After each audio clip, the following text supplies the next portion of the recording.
Bon, Lucie, cette victoire, tes impressions justement à la sortie de la cage? Wow. En fait, je suis super fière de moi-même parce que ça a été un très long chemin pour en arriver là. Il a quand même fallu que... Enfin, bon, pour la petite histoire, quand j'avais 15 ans, quand j'ai commencé la boxe, donc mon premier amour c'était la boxe, je rêvais de combattre à Bercy. J'avais deux rêves, combattre à Bercy, combattre à Vegas. Et je l'ai jamais fait en boxe et finalement c'est le MMA qui m'a apporté tout ça. J'ai réussi à combattre à Vegas et là j'ai enfin réussi à combattre à Bercy. Et donc j'avais 15 ans quand j'ai commencé, là j'ai 35 ans donc j'ai attendu 20 ans pour en arriver là. Si c'est pas un signe de persévérance, ça franchement. Donc je suis assez fière de moi et je pense que j'ai bien mérité cette victoire. Et vu tout le trajet, ouais, je pense que je l'ai mérité, je suis fière de moi.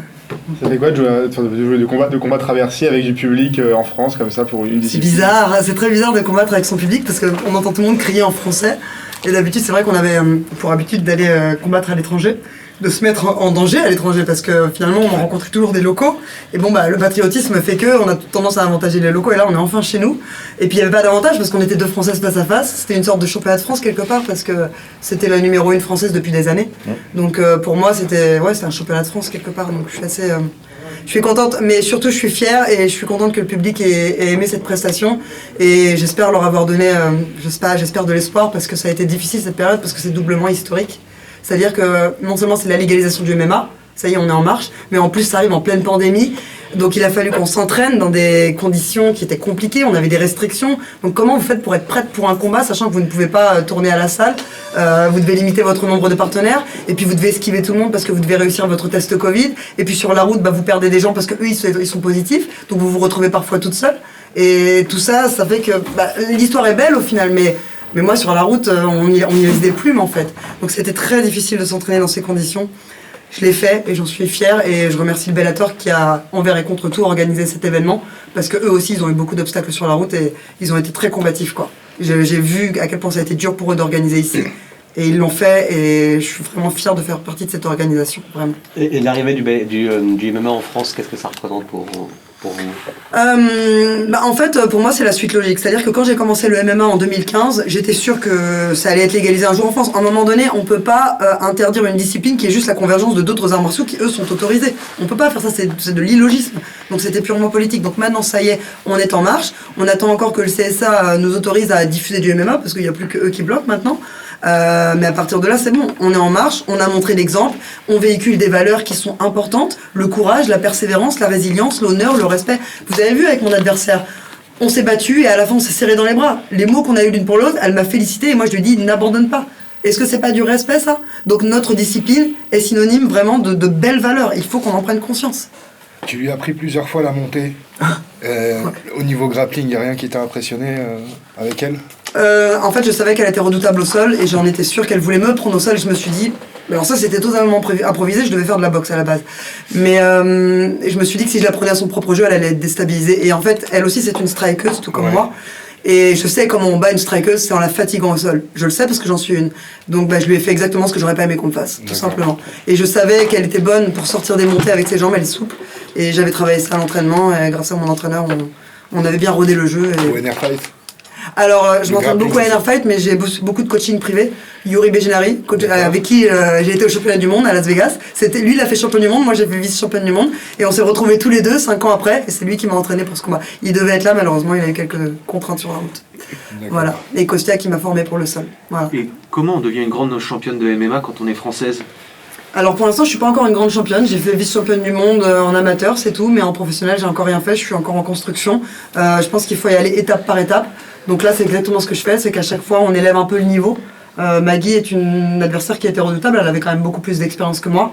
Mais moi, j'en avais plus dans d'autres domaines. Donc voilà, j'ai fait parler d'autres registres. Elle avait l'expérience en MMA, j'avais peut-être une tactique plus aiguisée et élaborée. Ouais. Mais vous avez dû vous exiler du coup pour... Ah non, mais au début, on devait sans arrêt se mettre en danger pour pouvoir faire des performances. Moi, il a fallu que j'aille vivre aux États-Unis pendant 1 an pour avoir des opportunités. Finalement, je me suis rendu compte que l'herbe n'était pas du tout verte ailleurs, elle pouvait aussi être verte ici, mais la chance que j'ai eue, c'est qu'au moment où je suis revenu des États-Unis, le MMA a été légalisé en France. Donc j'ai bénéficié d'un bon timing. Et c'est vrai que dans la vie, ça ne tient qu'à ça. Le timing, c'est très important dans la vie. Et là...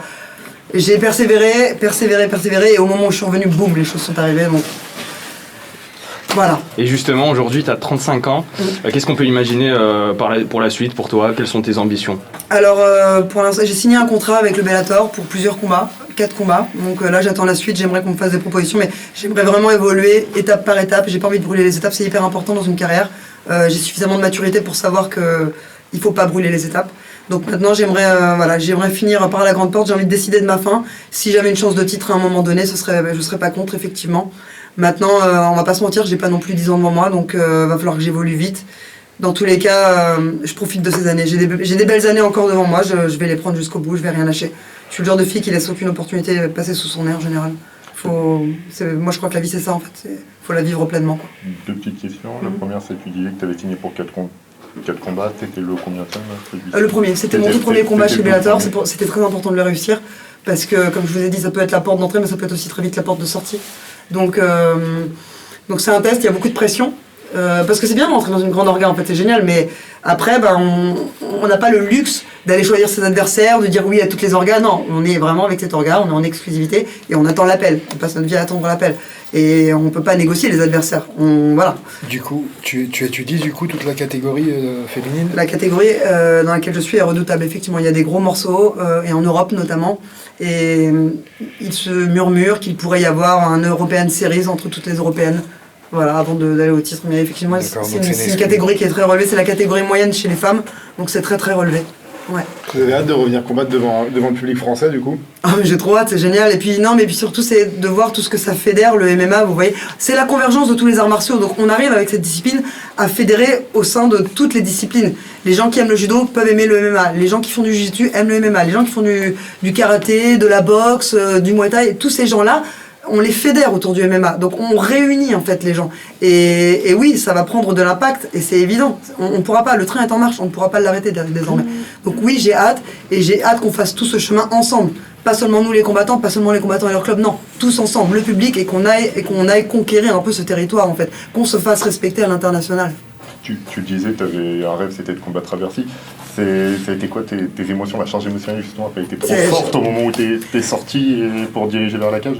Là où ça a été très dur de rentrer dans la cage, j'avais beaucoup de pression, beaucoup. J'avais peur de ne pas réussir. C'est vrai, j'ai douté. À la fois, je n'arrêtais pas de me répéter, Lucie, t'as fait tout ce chemin, c'est pas pour t'arrêter maintenant. Tu y vas, t'es debout, t'as réussi à rester debout, tu continues de marcher. Ma mère me dit tout le temps, quand tu traverses les problèmes, continue de marcher, ne t'arrête pas. Et c'est exactement ce que j'ai fait. Je fais continue de marcher. Ça paye. Ma mère est ma source d'inspiration, donc c'est elle qui m'a donné la force, franchement. Mais ouais, j'avais beaucoup de pression sur le dos. Et puis de recevoir tout cet engouement, ça part d'une très bonne intention, mais ça nous met énormément de pression aussi en même temps. Donc c'était pas forcément facile à gérer, mais voilà, j'ai réussi à surmonter ça. Et c'était le plus important. Merci. Merci beaucoup. Merci beaucoup, bravo pour la victoire. Bravo, Merci beaucoup, c'est gentil. Félicitations. Merci. C'est qui tous ces médias alors, dites-moi.